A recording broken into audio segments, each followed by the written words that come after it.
Hi all, कैसे हैं आप सब? ठीक चल रहा है सब कुछ? तो चैप्टर नंबर 1 आपका ख़त्म हो चुका है। अब हम स्टार्ट करेंगे चैप्टर नंबर 6 से, जो कि है इनपुट टैक्स क्रेडिट। आप सोचोगे यार इतना सब तो बता दिया इनपुट टैक्स क्रेडिट के बारे में और कितनी बात करोगे, पर क्या करें, अब है ही टॉपिक इतना लंबा और बहुत ही क्रूशियल है। एग्ज़ाम में मोस्ट इम्पॉर्टेंट टॉपिक है एग्ज़ाम का ये, ठीक है। तो आपका जो इनपुट टैक्स क्रेडिट है उस पर एक सेपरेट चैप्टर है, दैट इज चैप्टर नंबर 6, और उसी चैप्टर नंबर 6 से आज हम स्टार्ट करेंगे।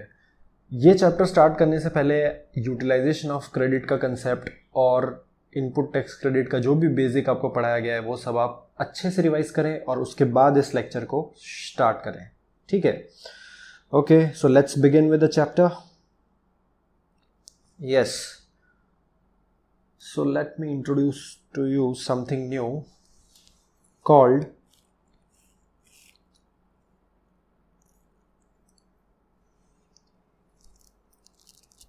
eligibility.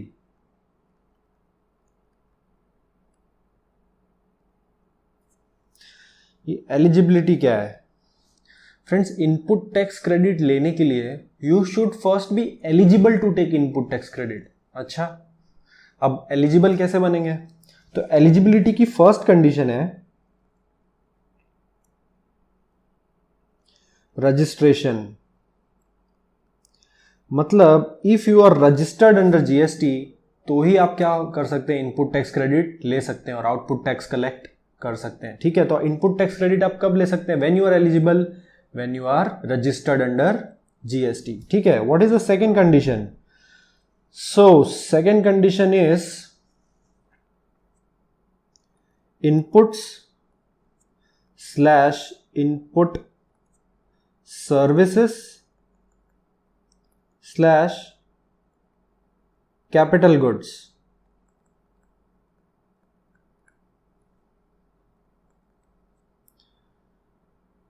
purchased should be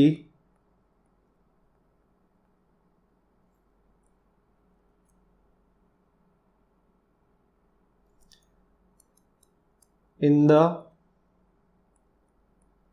course or for furtherance of business।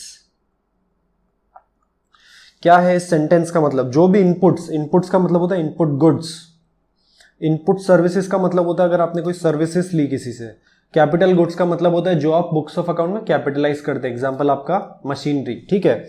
तो ये जो भी आप परचेज कर रहे हैं इनका जो यूज है वो होना चाहिए for the furtherance of business. मतलब ये जो इनपुट्स है that should be business purpose inputs. क्या होने चाहिए? Business purpose. अगर बिजनेस पर्पस इनपुट्स होंगे तो ही आप उसका क्या ले पाएंगे? क्रेडिट। एग्जाम्पल लेते हैं। फॉर एग्जाम्पल, आपने एक व्हीकल खरीदा, ठीक है। कैसा व्हीकल? तो कहेंगे कॉमर्शियल व्हीकल, ठीक है। कॉमर्शियल व्हीकल क्यों खरीदा? फॉर सप्लाई ऑफ गुड्स, ठीक है। अब सप्लाई ऑफ गुड्स क्या बिजनेस पर्पस एक्टिविटी है? बिल्कुल है। तो क्या इसका क्रेडिट मिलेगा? यस, ठीक है, एलिजिबल फॉर क्रेडिट। लेकिन अगर आपने i10 खरीदी for your personal use, obviously car है, पर्सनल यूज के लिए होगी, ठीक है। तो ये क्या हुआ? Non business purpose. तो इस पे क्या आईटीसी मिलेगी? इस पे आईटीसी नहीं मिलेगी। समझ आ रहा है friends? Let's take one more example. आपने एक पैकिंग मटेरियल लिया। क्या लिया? Packing material. से सपोज आपने बाय करी प्लास्टिक बैग्स। प्लास्टिक बैग्स में आप क्या करोगे? आपने प्लास्टिक बैग्स ली क्योंकि आप आपका जो प्रोडक्ट है उस प्लास्टिक बैग्स में डाल के अपने कस्टमर्स को सेल कर सको। ठीक है, आपने प्लास्टिक बैग्स ली और उसका कॉस्ट था 10,000, जिसपे आपने 1,000 जीएसटी पे किया और 11,000 रुपीज आपने अपने सप्लायर को दे दिए। तो 1,000 रुपीज जो है वो क्या आपका इनपुट टैक्स। तो क्या आप इनपुट टैक्स की क्रेडिट ले सकते हो? तो फर्स्ट कंडीशन क्या देखनी है, क्या मैं रजिस्टर्ड हूं? अगर है रजिस्टर्ड तो ठीक है। कंडीशन नंबर 2 क्या देखनी है कि क्या ये बिजनेस पर्पस इनपुट्स हैं। अगर बिजनेस पर्पस इनपुट्स है तो ले सकते हैं। यस, ऑब्वियसली हमारे केस में ये क्या है, बिजनेस पर्पस इनपुट्स, तो इनकी क्रेडिट हम ले सकते हैं। एक और एग्जांपल लेते हैं। आपने आपकी एम्प्लॉइज के लिए होटल से खाना मंगवाया, ठीक है, 10,000 का बिल बना, 5% जीएसटी पे किया आपने और जो टोटल अमाउंट है आपने 10,500 रुपए आपके सप्लायर को यानी होटल के ओनर को पे कर दिया। अब 500 रुपए जो इनपुट टैक्स हमने पे किया, क्या मैं इसकी क्रेडिट ले सकता हूं? बिल्कुल भी नहीं ले सकता, क्योंकि ये नॉन बिजनेस पर्पस इनपुट्स है। मतलब इससे मेरा फर्दरेंस ऑफ बिजनेस नहीं होगा इन इनपुट्स से। ठीक है, ये मेरा बिजनेस पर्पस इनपुट्स नहीं है, इसका यूज मेरी कॉमर्शियल एक्टिविटी में नहीं होगा। तो क्या मैं इस फूड का क्रेडिट ले सकता हूं जो मैंने होटल से ऑर्डर किया है? नहीं ले सकता हूं, क्योंकि ये क्या है, नॉन बिजनेस पर्पस इनपुट्स। समझ आ रहा है फ्रेंड्स? ठीक है, एग्जाम्पल आप नोट डाउन करते जाइएगा, रिवीजन के टाइम हेल्पफुल होंगे आपको। यस, तो फर्स्ट हमने देखा एलिजिबिलिटी फॉर टेकिंग आईटीसी। तो फर्स्ट कंडीशन क्या है, registration under GST. Yes, and second is goods or services to be used for business purpose. ITC will be available on goods and services which are used in the course or furtherance of business. Tax paid on goods or services which are used or intended to be used for non-business purposes cannot be availed as credit. ITC will be credited in electronic credit ledger. ठीक है, हम ECL समझते हैं क्या है। Fine. Let's move forward. Conditions for taking ITC. Now let us look at some conditions. ठीक है, तो ये conditions क्या है फ्रेंड्स? कुछ conditions दी गई है अंडर जीएसटी, CGST लॉ। जो conditions कंप्लाई करने पे ही आप इनपुट टैक्स क्रेडिट ले सकते हो। ठीक है, तो एक एक करके इन conditions को हम देखेंगे। So condition number 1, the registered person will be entitled to ITC on supply if all the following 4 conditions are fulfilled. A, B, C, D 4 conditions are given and all these 4 conditions should be fulfilled in order to avail ITC. So let us have a look at the first condition. First condition is possession of tax paying document.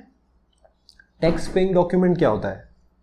So tax paying document is nothing but your invoice.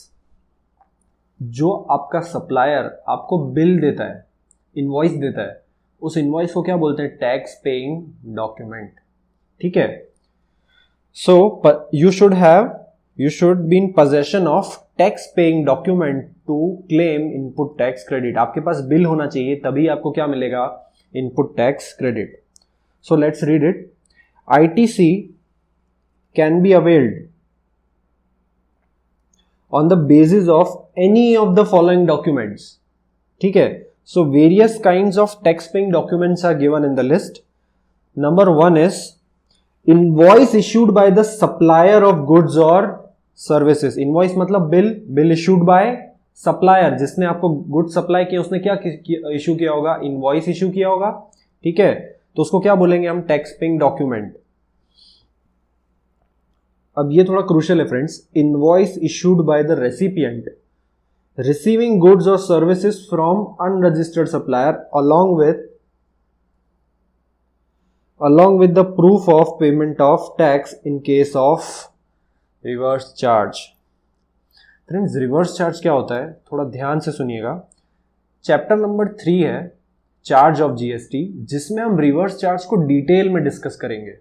ठीक है, लेकिन अभी आपका ये point बीच में आया है, तो मैं आपको थोड़ा सा एक्सप्लेन कर देता हूं कि रिवर्स चार्ज होता क्या है। रिवर्स चार्ज को बोलते हैं RCM, that is reverse charge mechanism. ठीक है, यूजुअली क्या होता है? सप्लायर बिल देता है किसको? बायर को, ठीक है, फाइन। और बायर के पास जो बिल आता है उसको बायर बोलता है टैक्स पेइंग डॉक्यूमेंट। लेकिन आरसीएम के केस में, sorry, one more thing to add, supplier देता है बायर को बिल और बायर से क्या कलेक्ट करता है? टैक्स, ठीक है। तो बायर ने क्या किया? सप्लायर को क्या पे किया? टैक्स। और सप्लायर क्या करेगा? इस टैक्स को किसको पे करेगा? गवर्नमेंट को। लेकिन आरसीएम के केस में सप्लायर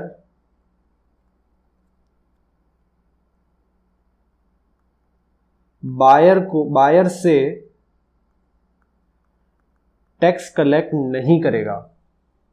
आरसीएम के केस में सप्लायर बायर से टैक्स कलेक्ट नहीं करेगा, बल्कि वो एक्सक्लूडिंग टैक्स अमाउंट, जो भी बिल का बेसिक अमाउंट है एक्सक्लूडिंग टैक्स, वो अमाउंट बायर से ले लेगा। से फॉर एग्जांपल, मैंने किसी सप्लायर से 100 रुपए की सर्विस ली, ठीक है, तो वो मुझसे 100 रुपए लेगा, 100 प्लस जीएसटी नहीं लेगा। किस केस में? In case of reverse charge mechanism. अच्छा, तो फिर इस केस में टैक्स गवर्नमेंट के पास कैसे जाएगा? ठीक है, तो जो बायर है वही क्या करेगा? सेल्फ इनवॉइसिंग करेगा। क्या करेगा friends? Self invoicing. Self invoicing मतलब खुद ही इनवॉइस इशू करेगा, ठीक है, बेसिक अमाउंट प्लस जीएसटी की, और उस जीएसटी अमाउंट को गवर्नमेंट को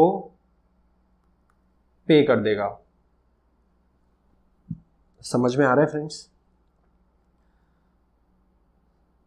ये जो है केस फर्स्ट वाला, इसको हम कहते हैं फॉरवर्ड चार्ज। और ये जो सेकंड केस है जिसमें सप्लायर बायर से टैक्स कलेक्ट नहीं करता है, बल्कि बायर खुद ही टैक्स गवर्नमेंट को डायरेक्टली पे कर देता है, उसको हम कहते हैं रिवर्स चार्ज मैकेनिज्म। और रिवर्स चार्ज मैकेनिज्म में कौन कौन से ट्रांजैक्शंस आते हैं, उस ट्रांजैक्शन की एक लिस्ट है जो कि हम चैप्टर नंबर 3 में डिटेल में डिस्कस करेंगे, ठीक है। मैक्सिमम सारे के सारे ट्रांजैक्शंस अंडर फॉरवर्ड चार्ज ही होते हैं, बट कुछ ट्रांजैक्शंस ऐसे हैं जिसमें गवर्नमेंट ने स्पेसिफाई किया है कि इन XYZ ट्रांजैक्शंस में क्या टैक्स किसको पे करना पड़ेगा? बायर को। कैसे पे करना पड़ेगा? रिवर्स चार्ज मैकेनिज्म के थ्रू। समझ आ रहा है फ्रेंड्स? ठीक है। और ये जो बायर ने गवर्नमेंट को टैक्स पे किया, उसी का वो क्या ले लेगा? Input tax credit. इस केस में भी बायर क्या ले लेता था? Input tax credit. लेकिन टैक्स किसको पे करता था? सप्लायर को। और सप्लायर किसको पे करता था? गवर्नमेंट को। तो ये है concept of reverse charge mechanism, ठीक है, जिसमें बायर खुद ही टैक्स पे करता है गवर्नमेंट को और सप्लायर को पे नहीं करता है। ठीक है, क्लियर है फ्रेंड्स? डिटेल में हम इसको चैप्टर नंबर 3 में डिस्कस करेंगे। ओके, सो invoice issued bye recipient. Invoice issued bye recipient का मतलब क्या होगा इस केस में? Self invoicing. रेसिपिएंट क्या करेगा? खुद ही इनवॉइस इशू करेगा और टैक्स गवर्नमेंट को पे कर देगा। ठीक है। Debit note issued by the supplier. अब ये किस केस में होगा? फॉर एग्जाम्पल आपने किसी से गुड्स लिए जिसमें उसने 1000 क्वांटिटी लिखी, ठीक है, उसके इनवॉइस में था क्वांटिटी, रेट, टोटल। उसने लिखा क्वांटिटी 1000, रेट 20, टोटल 20,000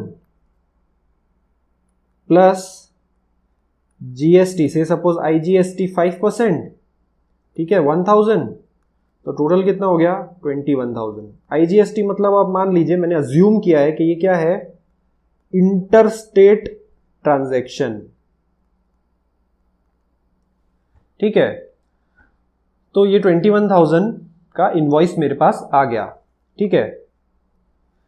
अब सप्लायर को पता पड़ा कि उसने जो रेट है ना वो गलत कोट कर दिया है, उसका जो एक्चुअल रेट था दैट वाज 22, ठीक है। जो रिसीवर है, जो बायर है, उसको पता है कि इनवॉइस में रेट गलत आया है, ठीक है। तो सप्लायर ने बायर से कहा कि आपसे मुझे 1000 क्वांटिटी पे रेट है 2 रुपीज, टोटल है 2000 रुपीज, ये एक्स्ट्रा लेना है, ये लेना क्या है आपसे, बाकी है। और 2000 पे क्या होगा, 5% जीएसटी,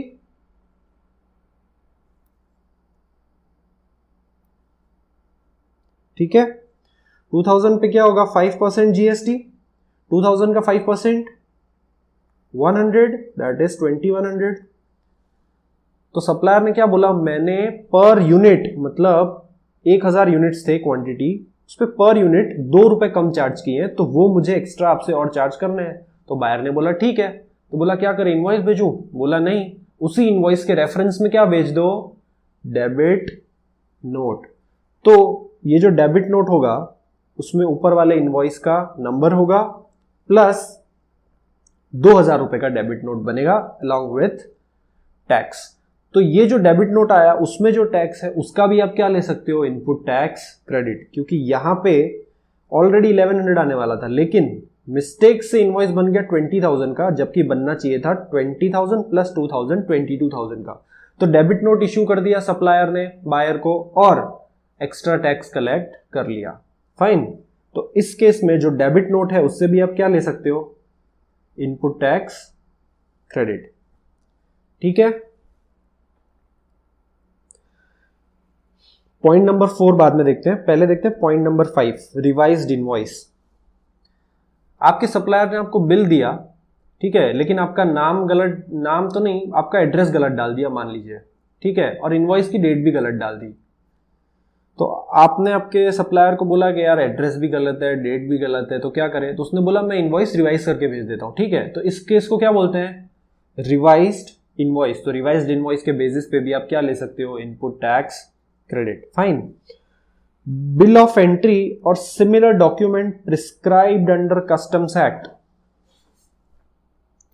बिल ऑफ एंट्री, ये बिल ऑफ एंट्री क्या चीज है फ्रेंड्स? जब हम गुड्स इंपोर्ट करते हैं आउट ऑफ इंडिया से, जब हम गुड्स इंपोर्ट करते हैं तो वहां पे उस गुड्स की जो भी डिटेल्स होती है वो होती है बिल ऑफ एंट्री में, और वो यूज होता है गुड्स के क्लियरेंस के लिए, ठीक है। जब आप कस्टम्स पढ़ेंगे तो इस चीज को डिटेल में समझेंगे सीए फाइनल में, बट बेसिक आपके नॉलेज के लिए बिल ऑफ एंट्री क्या होता है, तो उसमें जो गुड्स इंपोर्ट किए होते हैं उसकी डिटेल्स होती है। गुड्स कहाँ से आए, किसने एक्सपोर्ट किए, किसने इंपोर्ट कराए, ठीक है, गुड्स का वैल्यू क्या है, उसके बेसिस पे क्या लगता है, उस पर कस्टम ड्यूटी लगती है, ठीक है, उसके बेसिस पे उस पर लगता है आईजीएसटी, ठीक है। तो इंपोर्ट ऑफ गुड्स पे भी क्या लगता है, IGST, integrated goods and service tax. तो जो आप इंपोर्ट पे आईजीएसटी पे करते हो उसका आप क्या ले सकते हो, इनपुट टैक्स क्रेडिट। लेकिन कब ले सकते हो, जब आपके पास क्या हो, बिल ऑफ एंट्री, मतलब टैक्स पेइंग डॉक्यूमेंट। समझ में आ रहा है फ्रेंड्स? ठीक है, आगे बढ़ते हैं। The documents on the basis of which ITC is being taken should contain at least the following details.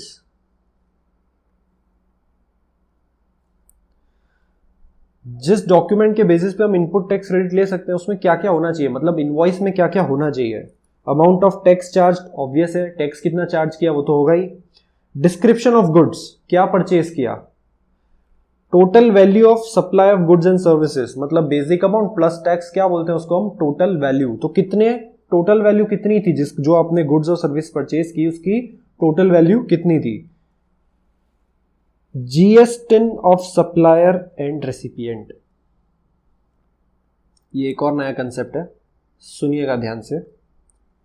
जीएसटिन,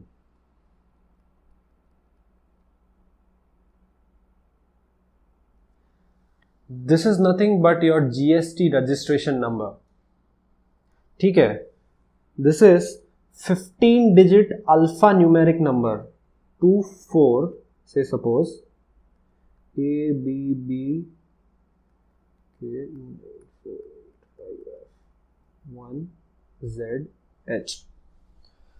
for example ये एक 15 डिजिट नंबर है और ये जो है वो क्या है, जीएसटिन का क्या है, फॉर्मेट है। जीएसटिन क्या होता है, जब आप जीएसटी डिपार्टमेंट के पास रजिस्ट्रेशन लेते हो, ठीक है, जब आप अंडर जीएसटी लॉ क्या लेते हो, रजिस्ट्रेशन, तो आपको एक यूनिक नंबर इश्यू होता है, ठीक है, यूनिक नंबर, जिससे डिपार्टमेंट, जीएसटी डिपार्टमेंट आपको क्या कर सके, आइडेंटिफाई कर सके, ठीक है। सपोज आपके बिजनेस का नाम है XYZ लिमिटेड, तो XYZ लिमिटेड के नाम की तो n नंबर ऑफ कंपनीज होगी इंडिया में, आपका कुछ यूनिक आइडेंटिफिकेशन तो होना चाहिए। तो एक यूनिक आइडेंटिफिकेशन नंबर आपको जीएसटी डिपार्टमेंट इशू करता है, जिसको क्या बोलते हैं, GS10, ठीक है। तो ये आपको कब मिलेगा, जब आप जीएसटी के अंडर रजिस्टर्ड होंगे तब। ये एक 15 डिजिट का अल्फा न्यूमेरिक नंबर है जो कि पैन बेस्ड है। पैन बेस्ड मतलब ये जो बीच के आपके 10 डिजिट्स है, ये क्या है, आपका पैन नंबर, ठीक है। तो ये पैन बेस्ड एप्लीकेशन होता है, जैसा कि हमने प्रीवियस लेक्चर में देखा था, मैंने आपको वेबसाइट पे दिखाया था। तो उसमें जो रजिस्ट्रेशन के जो कॉलम्स थे, जब आप रजिस्ट्रेशन में गए, अंदर जो कॉलम्स आए, उसमें एक कॉलम था पैन नंबर। आपको अपना पैन नंबर एंटर करना रहता है, जिससे आप क्या अवेल कर सको, आपका जीएसटिन नंबर। जीएसटिन मतलब जीएसटी रजिस्ट्रेशन नंबर, ठीक है। तो ये क्या है आपका pan. This is your state code. से सपोज 24, तो 24 गुजरात का कोड है, ठीक है। 07, तो 07 महाराष्ट्र का कोड है, ठीक है। इस तरीके से अलग अलग स्टेट के अलग अलग कोड्स हैं जो हर स्टेट को असाइन किए गए हैं, और आप जिस स्टेट में जीएसटी रजिस्ट्रेशन लेंगे उस स्टेट के जो कोड है वो क्या होंगे, आपके जीएसटी नंबर के फर्स्ट 2 डिजिट्स। समझ आ रहा है फ्रेंड्स, ठीक है। So first 2 is your state code, next 10 is your pan number. Now what is this 1? This 1 indicates number of registrations within a state, ठीक है। अब एक स्टेट में एक से ज़्यादा रजिस्ट्रेशंस भी लेने पड़ते हैं, वो हम समझेंगे रजिस्ट्रेशन के चैप्टर में कि कौन से केसेस होते हैं जिसमें एक से ज़्यादा रजिस्ट्रेशन भी लेने पड़ जाते हैं, फाइन। और ये ZH है, these are just random check digits, ठीक है। State code, PAN, number of registrations within a state and check digits. So this is your GS10 number, और ये क्या है, आपका unique identification number GST department के पास, ठीक है। तो GS10 of supplier and GS10 of recipient should be there in the tax paying document. मतलब जिसने गुड्स सप्लाई किए उसका जीएसटी नंबर, और जिसने गुड्स रिसीव किए उसका GST number, both of them should be there in the tax paying document, fine. Place of supply in case of interstate supply, अगर state change है, फॉर एग्जाम्पल आपने गुजरात से महाराष्ट्र गुड्स सप्लाई किए, suppose Ahmedabad से मुंबई किए, ठीक है। तो क्या बोला है, इंटरस्टेट सप्लाई के केस में क्या होना चाहिए, प्लेस ऑफ सप्लाई। मतलब अगर आपने अहमदाबाद से मुंबई गुड सप्लाई किए तो आपका प्लेस ऑफ सप्लाई का एक कॉलम होगा आपके टैक्स पेइंग डॉक्यूमेंट में, जिसमें क्या लिखा होना चाहिए, महाराष्ट्र के गुड्स कहाँ सप्लाई हुए, महाराष्ट्र में। अगर अहमदाबाद से उदयपुर जा रहे हैं तो क्या होना चाहिए, प्लेस ऑफ सप्लाई में राजस्थान, ठीक है। अहमदाबाद से कानपुर जा रहे हैं तो state of place of supply में क्या होना चाहिए, उत्तर प्रदेश, ठीक है। तो place of supply in case of interstate supply mention करना क्या है, मैंडेटरी है, फाइन।